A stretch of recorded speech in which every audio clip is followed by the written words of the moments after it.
Почитувани ги следите вестите на Канал 8. Европскиот зелен појас и додели награда на општина Кочани за нејзините активности во зачувувањето на природата и на биолошката разновидност. Наградата ја врачи германската амбасадорка Анке Холштайн на презентацијата што се одржа во инфоцентарот на Пониква. Општина Кочани доби награда од Европскиот зелен појас за нејзините досегашни активности и за работењето за зачувување на природата и на биолошката разновидност. На презентацијата што се одржа во инфоцентарот на Пониква беше истакнато дека главна цел на Европскиот зелен појас е подоброто усогласување на човековите активности со природната средина, како изголемување на можностите за социоекономски развој на локалните заедници. При тоа вклучени се 24 европски земји кои се поделени во 4 региони, во кои се номинира по една општина што најмногу придонела за зачувување на природата. Меѓу земјите од Балканскиот зелен појас, општина Кочани е наградена за извонредната посветеност во зачувувањето на природата и одржливиот развој, а изборот го направи одборот на Европскиот зелен појас. Германската амбасадорка Анке Холштайн му ја врачи наградата на градоначалникот Николчо Илиев. При тоа тој се осврна на активностите што се спроведени од локалната самоуправа, меѓу другото поврзани и со прогласувањето за заштитено подрачје на Осогово. Со овие чекори што се прават, се прави рамнотежа помеѓу природата и социоекономскиот развој. И навистина, овие природни богатства кои што ги имаме, и ако ги користиме на прав начин, како што споменав, да ја зачуваме и природата и да ги искористиме сите природни богатства, тогаш навистина развојот на регионот ќе биде и многу побрз. Позади нас е еден долг период на континуирана и макотрпна работа за да стигнеме до овој чекор. Веројатно пред нас престои уште толку многу работа за да го постигнеме, односно да ги постигнеме целите кои се поставени пред сите нас. Настанот на Пониква беше дел од програмата за зачувување на природата во Македонија, проект на Швајцарската агенција за развој и соработка, а во соработка со Министерството за животна средина и просторно планирање, имплементиран од Фармахем и Македонското еколошко друштво. Реконструкција на 2 улици и паркинг простор што е во нивен состав ќе реализира локалната самоуправа на Кочани во текот на летниот период. Веќе е објавен јавниот повик за пријавување на заинтересираните изведувачи на градежните работи, а рокот е до 2 јули. Општина Кочани објави јавен повик за избор на изведувач на градежните работи за реконструкција на крак од улицата Роза Петрова и за целата должина на улицата Иван Иванов Балаш. Дополнително со реконструкцијата ќе бидат опфатени и површините наменети за паркинг простор што е во состав на двете улици. За оваа намена од општинскиот буџет е планирано да се издвојат над 8 милиони и 150 илјади денари. Според техничката спецификација во тендерската постапка, предвидено е да се обнови коловозот со поставување нов асфалтен слој на околу 7000 квадратни метри, како и да се обезбеди соодветно одводнување на атмосферската вода. Рокот за пријавување на заинтересираните фирми трае до 2 јули. По изборот, изведувачот ќе има рок од 3 месеци да ги комплетира предвидените градежни работи. Финансиските средства за реконструкција на двете улици се обезбедени од буџетот на општина Кочани. Во градинките ќе може да се спојуваат групите со деца од 2 до 6 години. Се размислува и за укинување на протоколите. Истакна од Министерството за труд и социјална политика.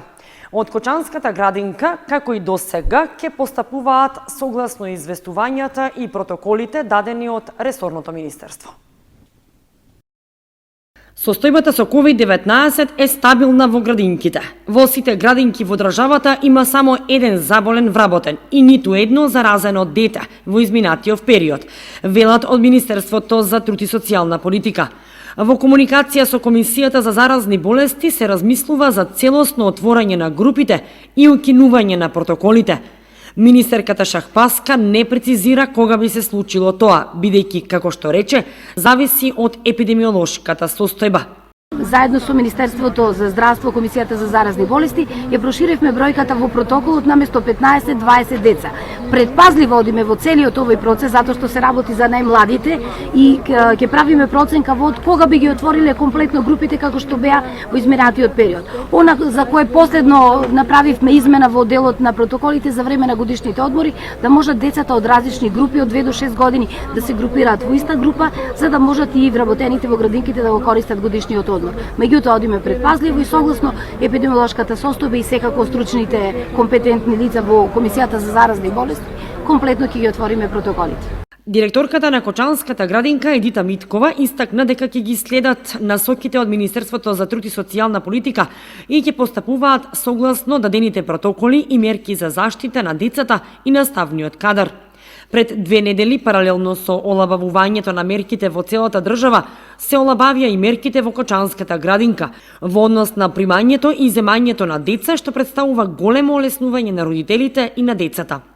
Минатиот месец, како дел од олабавувањето на рестриктивните мерки, владата по препорака на Комисијата за заразни болести и кризниот штаб дозволи зголемување на групите во градинките од 15 на 20 деца. СДСМ организираше трибина со граѓаните на Кочани во рамки на кампањата Најдоброто за нашата општина. Пред присутните партиски членови и граѓани беа представени дел од проектите што досега се реализирани, како и плановите за работа во наредниот период. Во рамки на организираниот карван трибини низ државата со заедничко мото Најдоброто за нашата општина, во средата вечерта СДСМ ја одржа третата трибина во Кочани. На споменикот на слободата беа презентирани проектите и мерките што досега се реализирани, а представени беа и дел од барањата на граѓаните што во наредниот период ќе бидат вклучени во програмските решенија на партијата.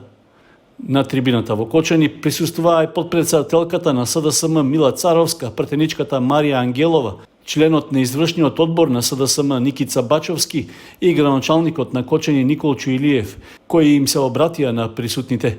Оваа општина должеше само во системот на образование 43 милиони денари, од кои 36 градоначалник, поправете ме, ако не е така, беа само за превоз на ученици. Вашиот градоначалник во оваа општина за само 4 години инвестираше 90 милиони денари. И тоа се кровови, тоа е дидактика, тоа се опрема за училници, тоа се тоалети, тоа е инфраструктура. Зошто? Затоа што ако не вложувате во образование, тогаш вие сте заборавиле да вложувате во иднината на државата. Може ли некој што зборува за квалитетно здравство, некој што зборува за квалитетно образование, да биде непатриот? А некој што иде што ми раскажува дека ќе го блокира законот за нов клинички, дека ќе го блокира законот за наставници, ќе го блокира законот за покачување на плати, усогласување со минимална плата, дека тие се патриоти, дека тие се грижат. Не. Тие единствено што знаат е еден збор. Бојкот и протест. Зошто? Зашто немаат визија. Па како очекуваме тие да проектираат иднина за нашата младина? Никако. Во изминатите 3,5 години изградивме преку 60 улици во градот Кочани и во населените места. Работевме и во градот и во населените места. Работевме и асфалтиравме и во руралниот дел како никогаш досега. Само во руралниот дел во изминатите 3 години направивме 8 километра асфалтирани патишта, нешто што не се случило во изминатите 30 години. Тоа уште еднаш ја покажува нашата силна желба, силна заложба за решавање на сите проблеми на нашите сограѓани. Во завршна фаза изградбата на детската градинка, која што недостасуваше неколку децении дека наред за запишување или посетување на детска градинка чекат околу 200 деца. Очекувам до крајот на јули, според најавите на изведувачот, дека ќе се заврши една од најмодерните градинки во нашиот регион и пошироко. Веќе е завршен целосно проектот за изградба на старечки дом, регионален старечки дом. Целокупната постапка е во завршна фаза. Во следните 10 дена очекуваме дека ќе биде издадено одобрението за градба, пошто ќе продолжиме со апликацијата и до изнаоѓање на средства и изградба на овој толку посокуван и толку потребен објект на граѓаните на општина Кочани. Ниту една политика во Оризо производството не ги носевме за затворени врати. туку ги носевме со консензус, со разговор и прифаќајќи ги сите предлози од страна на оризо производителите. Бевме тука да ги слушнеме нивните сугестии, да ги усвоиме нивните предлози, но и да интервенираме тогаш кога беше најпотребно. Субвенциите, кои што изнесуваат 12.000 денари по хектар, ги зголемивме на 25.000 денари, што представува зголемување од над 100%, а интервениравме и со 5 денари интервентна мерка за оризовата арпа, тогаш кога пазарните цени беа навистина на едно ниско ниво. И покрај борбата со пандемијата од една страна и последиците на претходниот режим од друга страна, ние сепак постигнавме резултати за кои со гордост може да зборуваме. Се сочуваа над 100.000 работни места. По разни дополнителни основи помогнавме на 400.000 граѓани и на 35.000 фирми. На трибината во Кочани беше речено дека СДСМ ќе продолжи да работи отчетно, транспарентно и инклузивно, што како концепт е препознаен од граѓаните. За престојните локални избори партијата се смета за убедлив фаворит и ќе го понуди најдоброто за секоја општина, беше речено на трибината.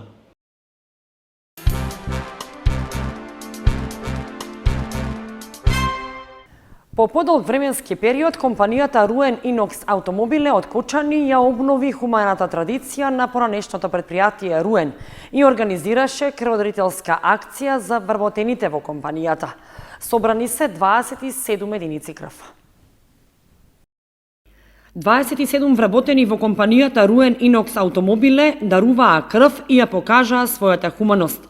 По повеќе од 20 години, компанијата ја обновува традицијата на поранешното предпријатие Руен и организира крводарителска акција наменета за вработените во компанијата.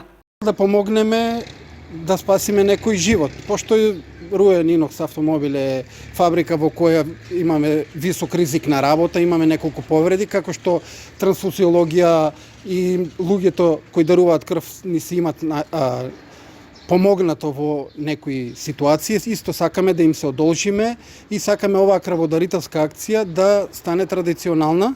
Имаме доволен број, голем број заинтересирани, околу 30 крводарители и мислам дека тоа е за почеток добра забележителна бројка и се надевам дека со текот на годините бројот ќе се зголемува. Акцијата се спроведе во соработка со Општинскиот Црвен крст и екипа од Институтот за трансфузиона медицина од Штип. Крводарителската акција во Руен Инокс Автомобиле е пример за одговорно однесување кон општеството, кој треба да биде следен и од останатите компании, како и поттик за и тие да организираат вакви акции. Да нема непотребни помпезни расфрлања и подготвување храна за задушница, апелираат свештениците кои што на ден пред задушница подсетуваат и советуваат дека покојните немаат потреба од храна и затоа потребно е да се даде храна на сиромашни луѓе, а за покојните да се упатуваат само молитви. В сабота на задушница да се носи само лепче, пченица, црвено вино и свеќи. Доколку се носи храна, тоа да биде скромно и истата да биде раздадена на сиромашни. Со ваков апел излегоа свештениците на ден пред задушница, раководени од искуството дека луѓето со изговор да се најде пред покојниот носат големи количини на храна на гробовите и прават помпезни настани од самата задушница. Граѓаните честопати ги изедначуваат празниците задушница и духовден, кои овој викенд ќе се одбележуваат меѓу православните христијани, како денови на еден ист празник посветен на мртвите.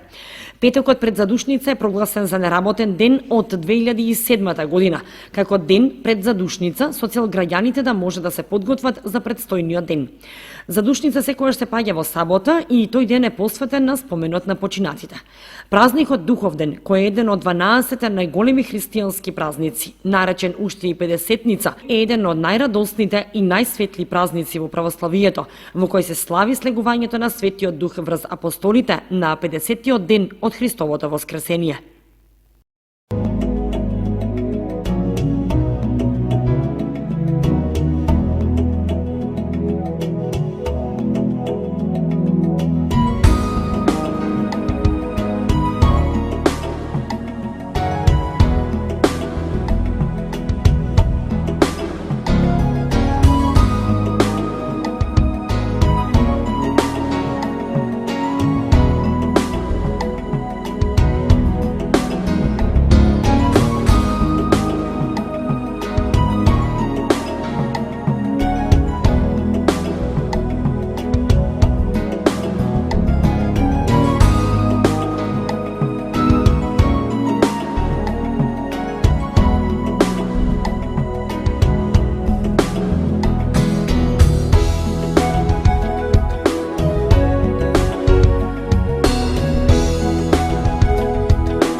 Почитувани, тоа беше се што ја подготвивме за ова издание на вестите на Канал 8. Останете и понатаму со нашата програма. Довидување.